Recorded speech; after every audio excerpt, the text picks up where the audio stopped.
Say the shadows whisper and the old house grows.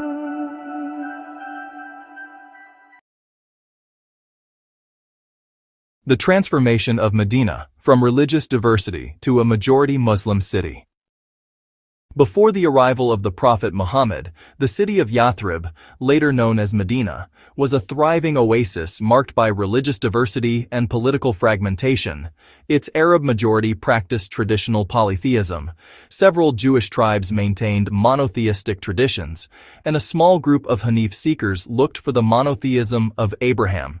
This diversity created a unique environment that shaped the development of Islam and the rise of the first Islamic state. Religious landscape of pre-Islamic Medina. The majority of Yathrib's Arab population, now known as Medina, including the Aws and Khazraj tribes, practiced polytheism, worshipping multiple gods, sacred idols, and ancestral spirits. Religion was closely tied to tribal identity. Rituals, sacrifices, and oaths reinforced loyalty and social cohesion. While the high god Allah was acknowledged, he was not worshipped exclusively. Beliefs also included jinn and other supernatural forces, reflecting a spiritual worldview deeply connected to daily life and tribal traditions.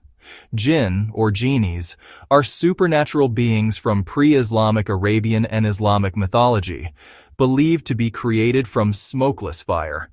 They are said to have free will and can be either good or evil, possessing abilities like shape-shifting, invisibility, and influencing human actions.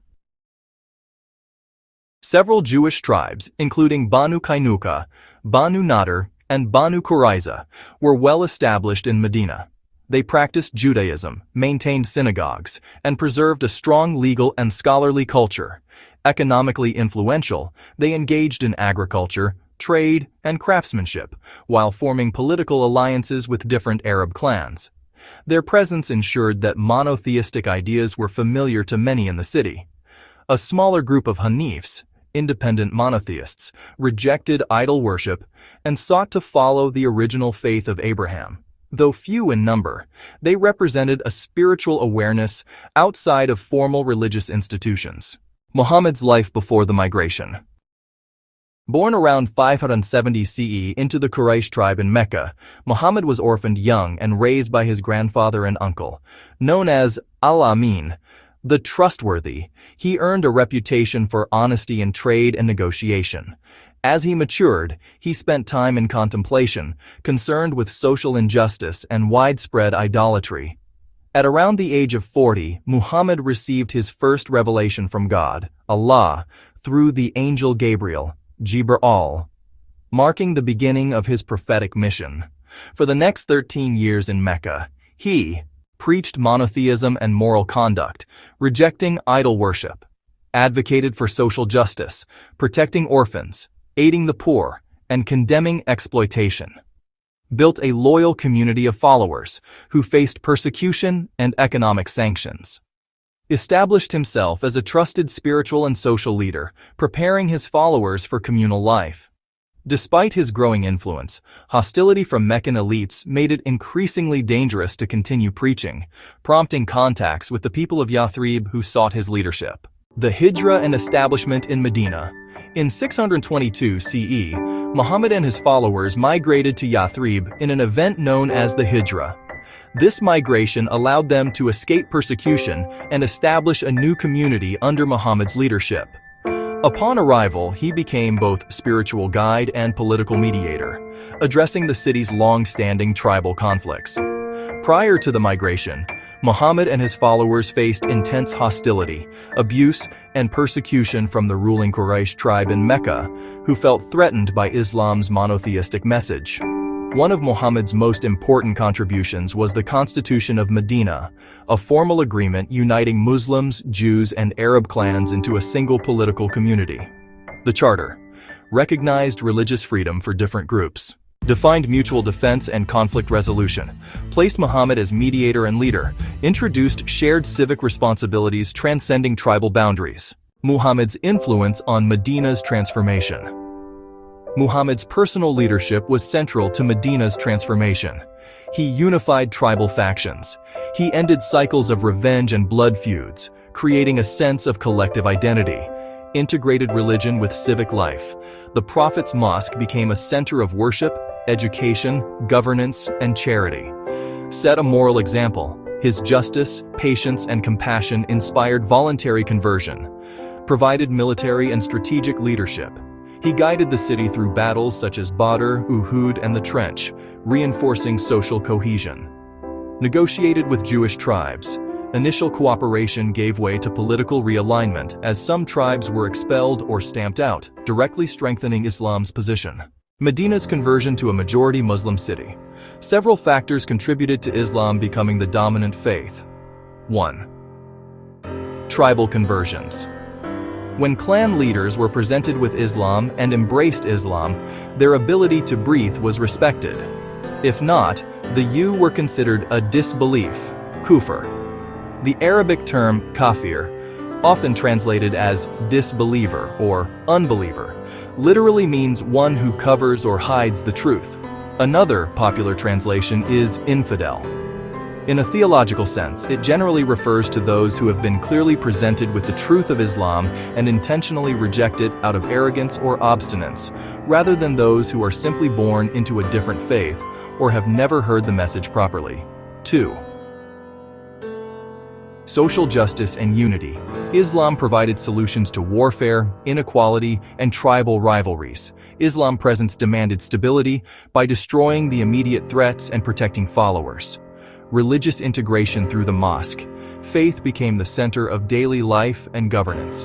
Zero separation of mosque and state. Both are one. 3.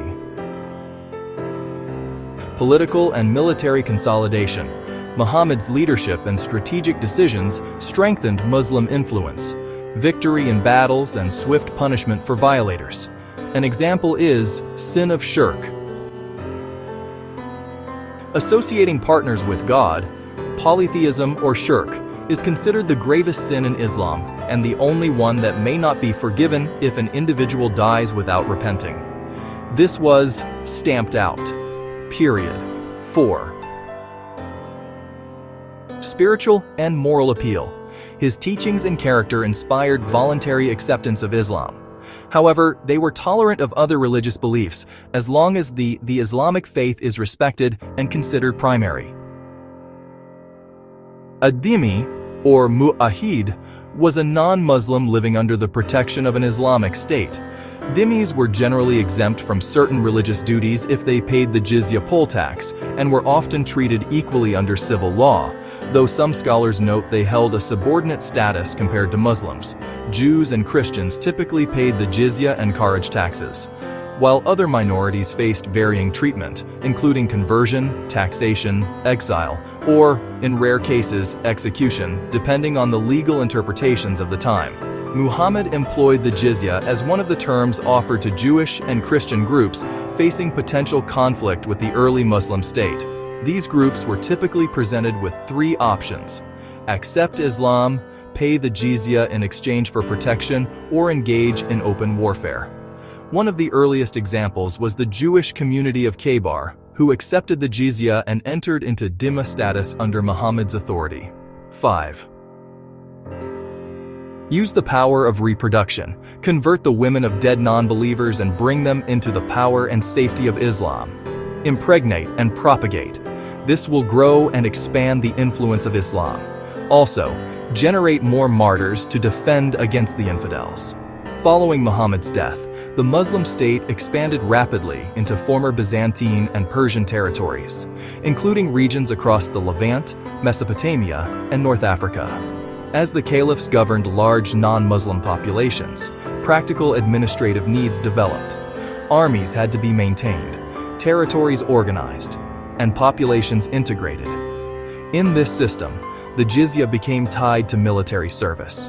Non-Muslims who paid the tax were exempt from military duty, while those who served in the army could be exempted from the tax altogether.